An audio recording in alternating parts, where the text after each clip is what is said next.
ঘরের ভিতরে দুইটি সময় দুইটি সূরা পড়লে টাকার অভাব হবে না, আল্লাহ পাক রব্বুল আলামিন সম্পদের মালিক বানিয়ে দিবেন। আল্লাহ তাআলা চাইলে আপনাকে কোটিপতি বানাতে পারেন। অনেকে বলবেন হুজুর এই ধরনের কথা কেন বলেন?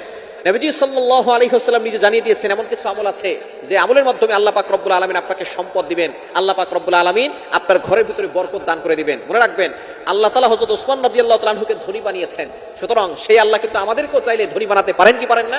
এজন্য অবশ্যই আল্লাহর উপরে ভরসা রাখেন। এক নাম্বার হচ্ছে ফজরের নামাজ ঘরের প্রত্যেকটা সদস্য পড়বেন।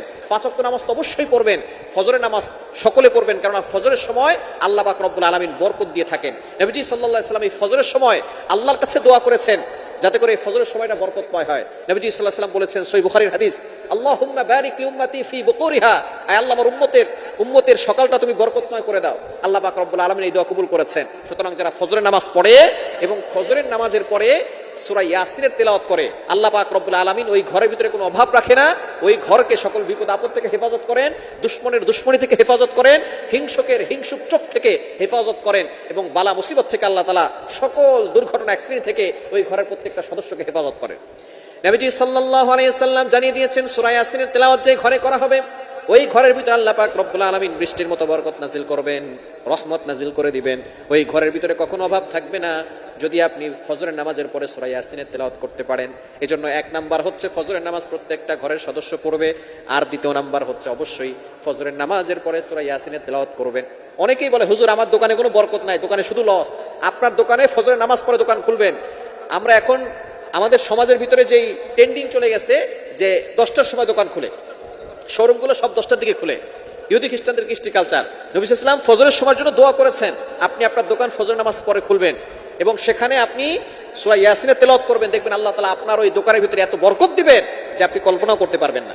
এক নাম্বার হচ্ছে সূরা ইয়াসিন। নাম্বার 2, দ্বিতীয় নাম্বার হচ্ছে সূরা ওয়াকিয়া, মাগরিবের নামাজের পরে সূরা ওয়াকিয়ার তেলাওয়াত করবেন। আপনি নিজেও করতে পারেন, আপনার সন্তান যে কোনো একজন করলেই হবে। কারণ আব্দুল্লাহ ইবনে মাসউদ রাদিয়াল্লাহু তাআলা তিনি যখন অসুস্থ হয়ে পড়লেন তখন খলিফা ছিলেন ওসমান রাদিয়াল্লাহু তাআলা আনহু। বাইহাকি শরীফের হাদিস, ওসমান রাদিয়াল্লাহু তাআলা আনহু তিনি গেলেন আব্দুল্লাহ ইবনে মাসউদ রাদিয়াল্লাহু তাআলা আনহুর কাছে, গিয়ে বললেন আপনি তো অসুস্থ, টেনশন করবেন না, আপনার মেয়েদেরকে আমি বাইতুল ফান্ড থেকে খাবারের ব্যবস্থা করব। আব্দুল্লাহ ইবনে মাসউদ রাদিয়াল্লাহু তাআলা আনহু ডাক দিয়ে বললেন, ইয়া আমিরুল মুমিনিন খলিফাতুল মুসলিমিন, বাইতুল ফান্ড থেকে আমার মেয়েদের জন্য খাবার দেওয়ার কোনো প্রয়োজন নাই, কেননা নবী আমাকে এমন কিছু শিক্ষা দিয়েছেন, আমি আমার সন্তানদেরকে কোরআন পড়া শিখিয়েছি, আমার সন্তানকে একটা সূরা শিখিয়েছি যে সূরা পড়লে ঘরে কোনো অভাব থাকবে না, আল্লাহ তাআলা গায়বী ভাবে রিজিকের ব্যবস্থা করে দিবেন।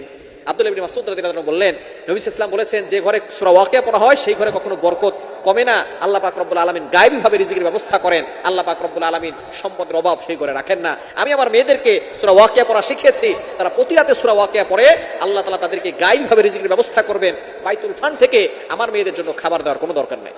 সুতরাং আপনার ঘরে এই দুইটা সময় দুইটা সূরা পড়বেন।